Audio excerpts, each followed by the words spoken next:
إن الحمد لله نحمده ونستعينه ونستهديه ونعوذ بالله من شرور أنفسنا ومن سيئات أعمالنا. أشهد أن لا إله إلا الله وحده لا شريك له وأشهد أن محمدا عبده ورسوله.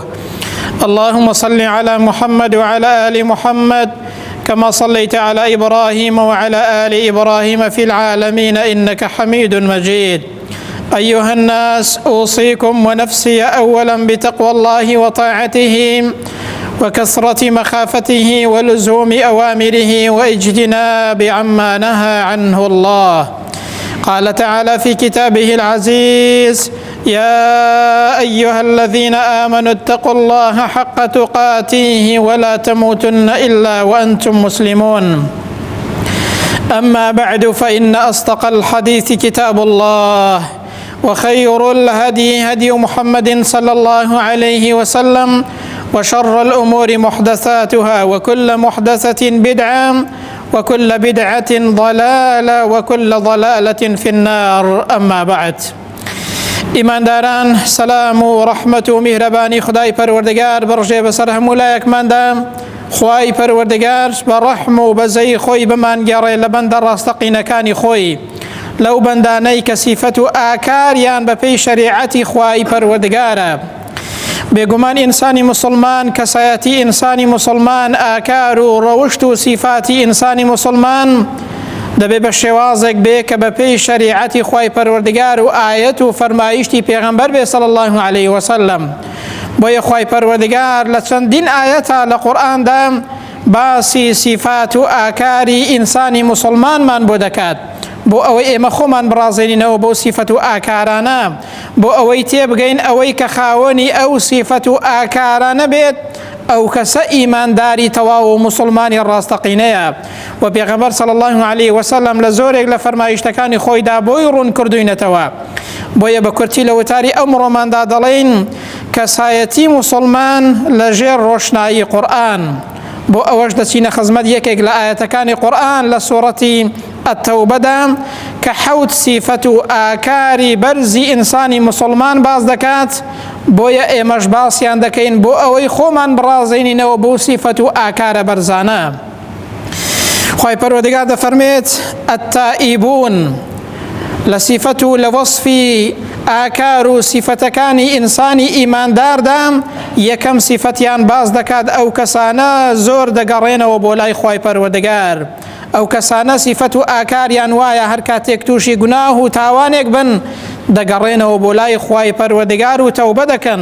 یەکەم سیفەت و ئاکار بە ئەتائیبون دەست پێ دەکات، ئەوانەی کە زۆر دەگەڕێنەوە بۆ لای خوای گەورە تەوبە دەکەن.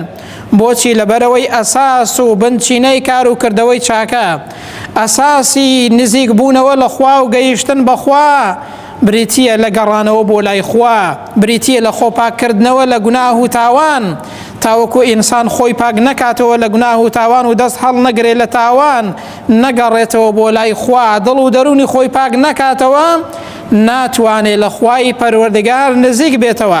بۆیە خوای گەورە یەکەمین سیفەت و ئاکار بە سیفەتی گەڕانەوە بۆ لای خوا و تەوبە و پەشیمانی لە گوناه و تاوان دەست پێ دەکات.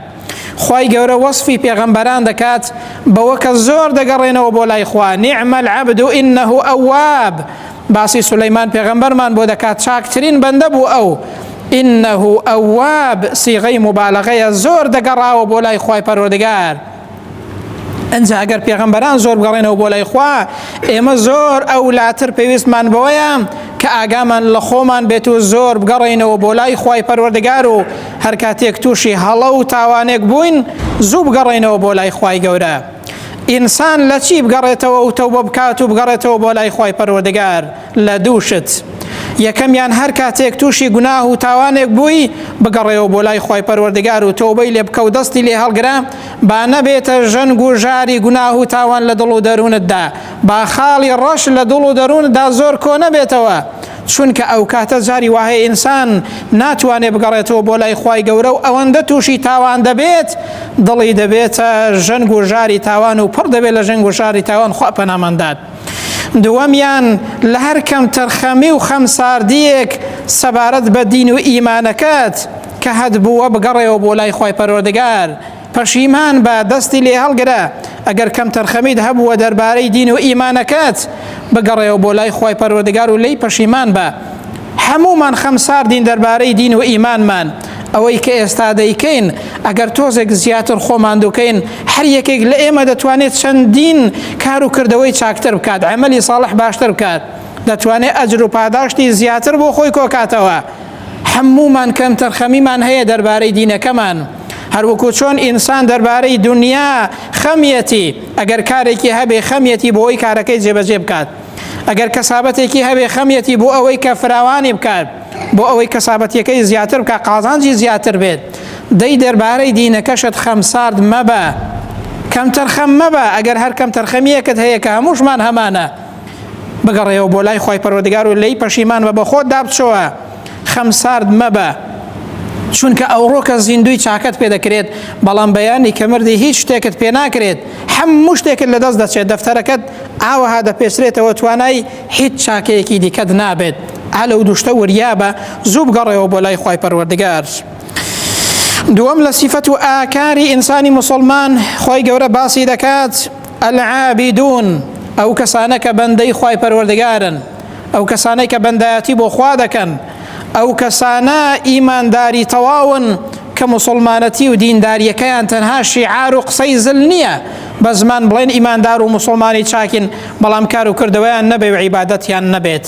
العابدون، ئەو کەسانە بەندایەتی بۆ خوا دەکەن، بەندەی خوان، ئەو کەسانە بە فەرمانی خوای پەروەردگار هەنگاو دەنێن، ئەنجا عیبادەتەکانیش جێبەجێ دەکەن و خوای پەروەردگار لە مەیدانی واقعدا بەکردەوە دەپەرستن. ئەوانە ئیمانداری تەواون. سێم لە ئاکار و سیفەتی ئینسانی ئیماندار خۆی گەورە باسی دەکات الحامیدون، ئەو کەسانەی کە هەمیشە حەمد و سەنای خوای پەروەردگاری خۆیان دەکەن، ئەو کەسانە کە ڕازین بە قەزا و قەدەری خوای گەورە وەکو ئیمامی قورتوبی باسی کردووە، ئەو کەسانەی کە نیعمەتەکان لە ڕەزامەندی خوای گەورەدا بەکاردێنن، هەر ناز و نیعمەتێکیان هەیە لە ڕەزامەندی خوای پەروەردگاردا بەکاری دێنن. جاری وهەیە خوای گەورە زۆر شتی بە ئینسان داوە، بەڵام ئینسان ئاگای لێ نییە ئەو نیعمەتە لە بێفەرمانی خوادا بەکاردێنێت.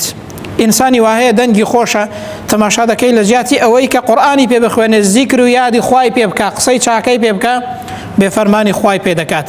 ئینسانی وهەیە خوا ماڵێکی داوەتێ لە جیاتی ئەوەی کە بۆ خۆی لە حەڵاڵدا بەکاری بێنێ و بیبەخشێ لە پێناوی خوادا لە خراپەدا بەکاری دێنێت. حەمد و سەنای خوای بکە، ناز و نیعمەتەکانت لە ڕەزامەندی خوای پەروەردگاردا بەکار بێنە، ئەنجا لە هەموو حاڵێکدا حەمد و سەنای خوای پەروەردگارت بکە. ئەوە یەکێکە لە سیفەتەکانی ئینسانی ئیماندار. حەمد زۆر وشەیەکی گەورەیە، حەمد و سەنای خوای پەروەردگار زۆر گەورەیە.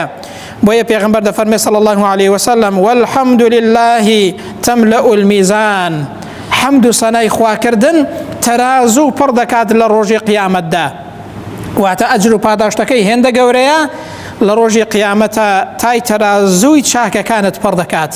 بەڵام کەی حەمد و سەنای خوای گەورە تای تەرازووی ئینسان پڕ دەکات و قورسی دەکات و زۆر قورسە، ئەو کاتەوە کو عوسەیمین باسی کردووە ئینسان بە زمان و بە دڵ حەمد و سەنای خوای پەروەردگاری خۆی بکات، بە زمان حەمد و سەنای خوای گەورە بکات و ئەو زیکرە زۆر بکات، بە دڵیش ئەو ناز و نیعمەتانەی لە خوای پەروەردگارەوە بزانێت، حەمد و سەنای خوای گەورە بکات لەسەر هەر ناز و نیعمەتێک کە خوا پەیداوە، بە تایبەتی لەسەر حەمد و سەنا بکات لەسەر ناز و نیعمەتی ئیمان و ئیسلامەتی، لەسەر هیدایەتی خوای پەروەردگار کە گەورەترین ناز و نیعمەت کە خوای گەورە بە ئینسانی دابێ نیعمەتی هیدایەتە.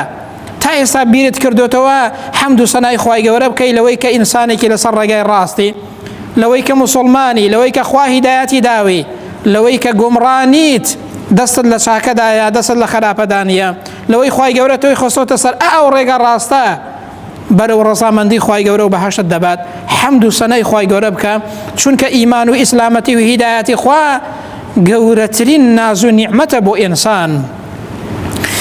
چوارەم لە سیفەت و ئاکاری ئینسانی ئیماندار کە خوای گەورە باسی کردووە السائحون، گەشتکاران یاخود ئەو کەسانەی کە بە ڕۆژوون لە پێناوی خوای پەروەردگاردا، یاخود ئەو کەسانەی کە گەشت دەکەن لە پێناو ڕەزامەندی خوای پەروەردگاردا، چ گەشتکردن بۆ حەج و عومرە بێت، چ گەشتکردن بۆ جیهاد و تێکۆشان بێت لە پێناوی خوای گەورەدا، لە پێناو گەیاندنی پەیامی خوای پەروەردگاردا، لە پێناو فێربوونی علم و زانستی شەرعیدا، لە پێناو جێبەجێکردنی سیلەی ڕەحمدا، ئەوانە هەموو گەشتکردنە لە پێناو خوای پەروەردگاردا ئەگەر ئینسان نیەتی لەگەڵ پاک بێت. هاوەش یەکێکە لە سیفەت و ئاکاری بەرزی ئینسانی ئیماندار.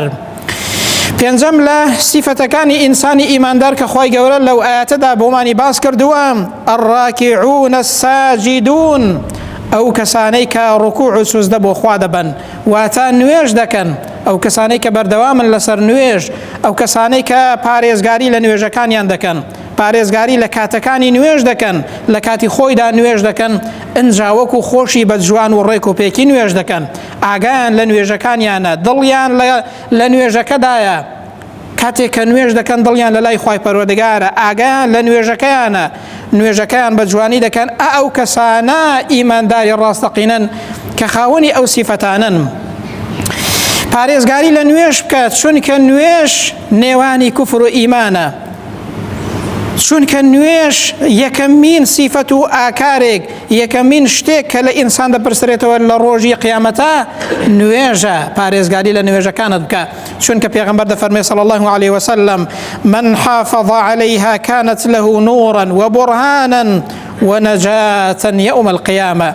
هەر کەسێک پارێزگاری لە نوێژ بکات، نوێژەکانی لە کاتی خۆیدا بکات، بە جوانی و ڕێک و پێکی ئەدای نوێژەکانی بکات.